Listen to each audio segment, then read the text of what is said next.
Við skulum fara austur í Skaftárvík-sýslu, Lónsveit, þar sem býr Kristín Jónsdóttir, skáldkona sem gaf út bókina Bréf til næturinnar í fyrra, og þetta alveg stórmerkileg ljóðabók og stórmerkileg kona, og við skulum bara kynnast henni.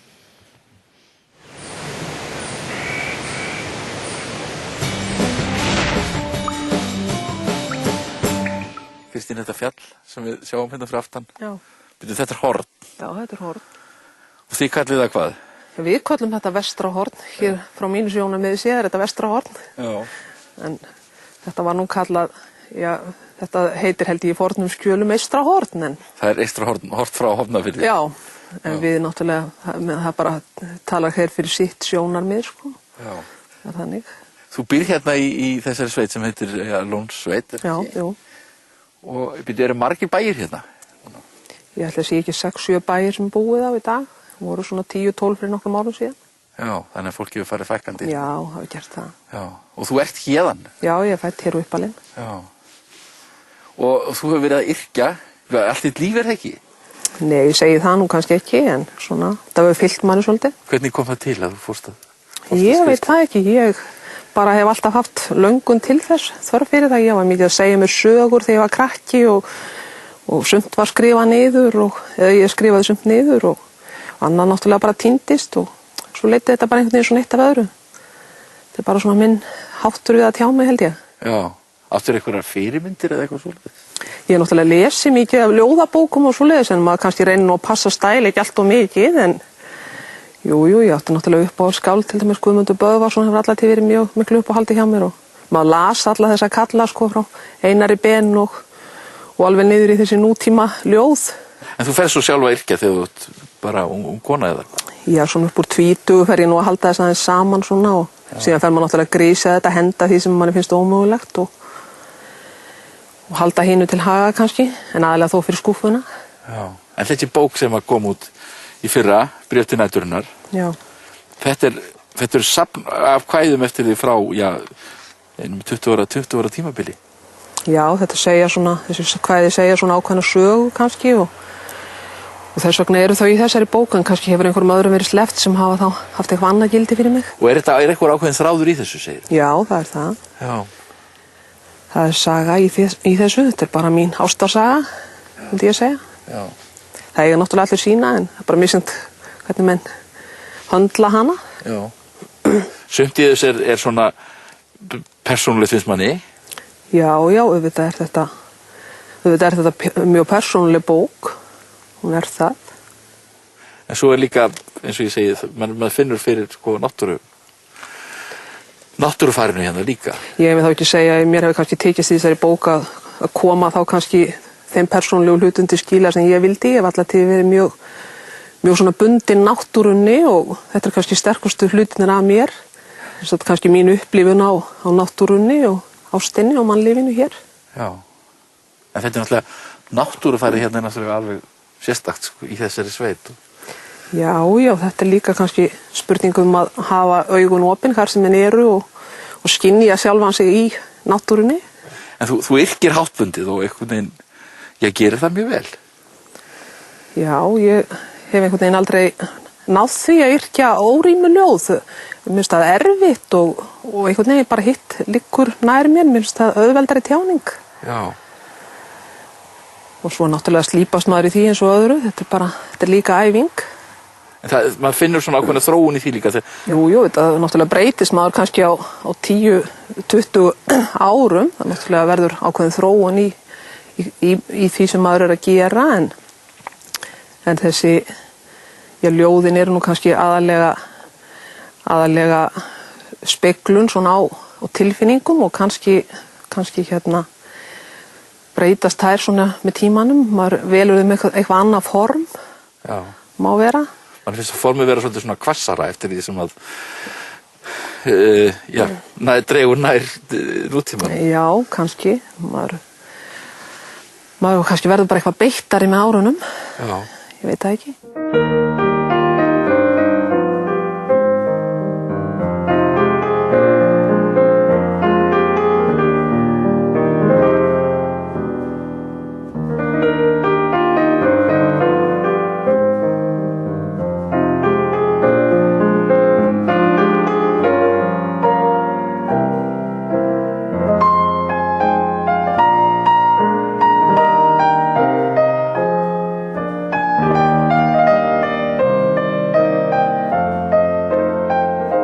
sko, svo ertu að yrkja til dæmis Forystu á og þú ég held að menn í Reykjavík veit ekki lengur hvað það er. Nei, örugglega ekki hugmynd um það. Hvað er? Enda var það ekki meiningin. Þetta er ákveðna kind? Já, þetta er ákveðin kind. Já. Þetta var kind sem var búin að fylgja mig lengi og hún hét Frægð þessi og var svona af forystu kyni og forystu kindur hafa hæfileika til þess að leiða hjörðina. Það ber kannski minna á því í nútíma þjóðfélagi alveg eins og í mannlífinu. En þær hafa hæfileika og hafa kannski aðeins svona öðruvísi vitsmuni heldur en aðrar kindur og allar kindur hafa náttúrulega vitsmuni. Og hún var svo var hún bara orðin gömul. Já, það var komin tími á hana og maður náttúrulega fer ekkert með svona bestu vini sín í sláturhúsi, maður bara jarðar þá einhvers staðar í því umhverfi sem þeir eru sprottnir úr. Og kannski verður nú þessi kind svona bara tákn fyrir óvissu sem var á þessu tíma og maður kannski vissi ekki alveg hvað framundan var og mér fannst bara rétt að hún fengi bara hverfa aftur þangað sem að hún var komin. Við skulum heyra kvæðið hana. Forystuærin felld, höfuð þitt, blóðugan strjúpa og brostin augu, fært hef ég fjallinu heima. Lagt á það steina, blómstur og brúnan mosa, bið það að geyma minningum sumar, minningum liðna daga, morgna skal döðlegt hold. Bein munu hvítna, eyðast í veðri og vindum, verðaða mold. Þannig skal kveðja, kom ég ekki tilbaka, kindurnar, fjallið, allt, hraða mér síðan héðan að vörmu spori, haustið er kalt.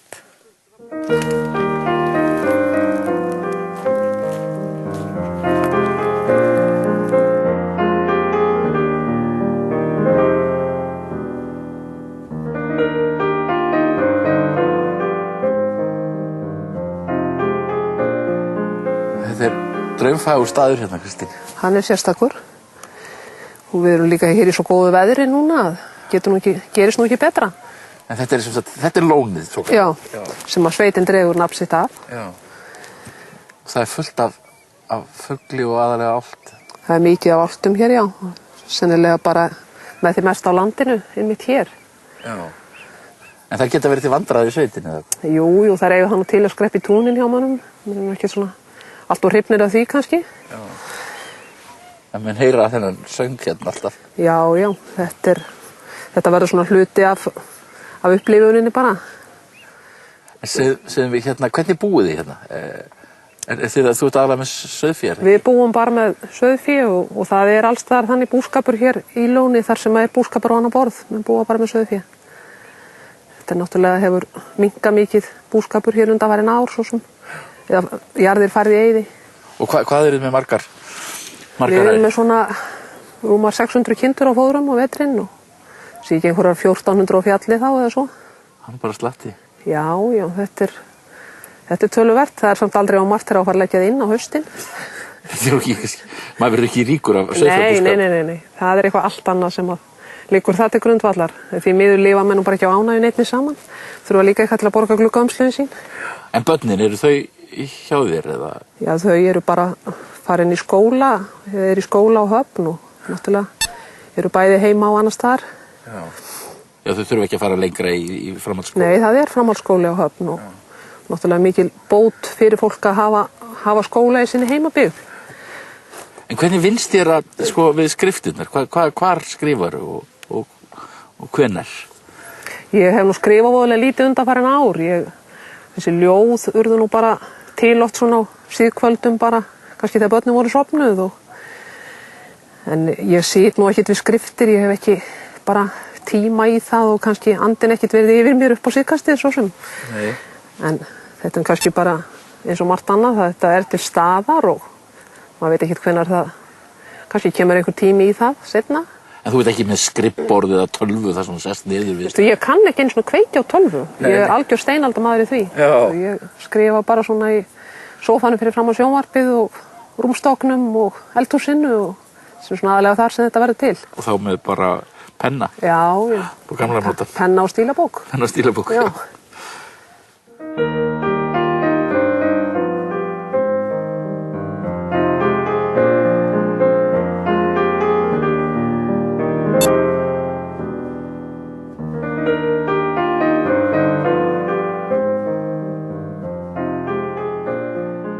Kristín, hérna annað kvæði sem ég ætla að biðja að lesa fyrir mig. Það dagsett 2. ágúst 2008 og heitir Mynd. Fjallar börn. Já, þetta bara börnin mín eða börnin okkar og þetta ort út frá mynd sem ég á af þeim þar sem þau sita á tröppunum þegar þau eru lítil. Og ég rammaði þessa mynd inn og hangir upp á vegg og ég horfi stundum á hana svona þegar illa gengur. Og þetta einhvern veginn eins og þau sé að leggja stað út í lífið. Það svona bjartsýn á svipinn og þetta kannski bara verður svona tákn fyrir upphaf þegar ungt fólk að leggja stað út í heiminn. Svo fer ekki alltaf allt eins og ætlað er. Nei. Mynd. Þau sitja að morgni á tröppunum 2 lítil börn, telpa í peysu og drengur í köflóttri skyrtu, á leið út í daginn örugg en áhrifagjörn, svo ung og saklaus í vorsins töfrandi birtu. Þau vita svo fátt hinn fláa og stóra heim sem framandi bíður og leiðirnar greiðar sýnast, en vegurinn skiptist þó viljir þú fylgja þeim, þú verður eftir og sér þau að lokum tínast. Og rétt eins og blómin brostu þann dag við sól, eru börnin að hverfa og myndin fölvast legin. Þú vildir þau styðja og ljá í lífinu skjól og leiða þau styrkri hönd út af gæfu veginn.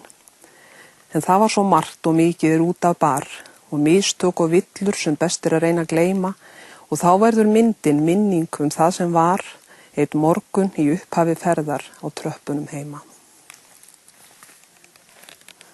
En svo kemur þessi bók út hjá Félagi ljóðaunnenda á Austurlandi. Já. Þetta svona, og manni finnst þetta að vera svona frekar látlaust og allt það, en bókinu vakir bara mikla athygli. Já, kannski kom það svolítið óvart. Það var nú eitthvað búið að fara með hana í önnur forlög eða handritið áður heldur en að hún fann náð fyrir augum forleggjara. En síðan tóku þeir hana upp á sína arma þannig hjá Félagi ljóðaunnenda á Austurlandi og ég bara vonaði sjá ekkert eftir því að hún seldist vel og bara ég mjög ánægð með viðtökurnar og get ekki verið annað. Ég hef margir talað um þessa bók við mig, sko, já, þú sést mjög gott skáld. Þetta ekki kannski líka það hún aðeins öðruvísi heldur en það sem hefur verið svona að koma út kannski á undanfarnum árum. Hún náttúrulega, fólk hefur kannski ekki verið mikið að yrkja í þessum stíl. Nei. Náttúrulega verið meira ort af órímuðum ljóðum og þess aftar og þetta ekki bara svona í kreppunum finnst fólk ekki bara skemmtilega gamaldags, þetta ekki bara það? Ég held ekki, ég með þetta það er mjög stórfalleg ljóð. Já, þakk fyrir það. Já, það svo leiðis. Sátt. Örlitla stund eftir andstreymi og þögn hefur óskin ræst. 2 manneskjur hafa í vantrú sinni og veikleika mæst, í orðlausri þörf fyrir örugga blekking, elskast og sæst.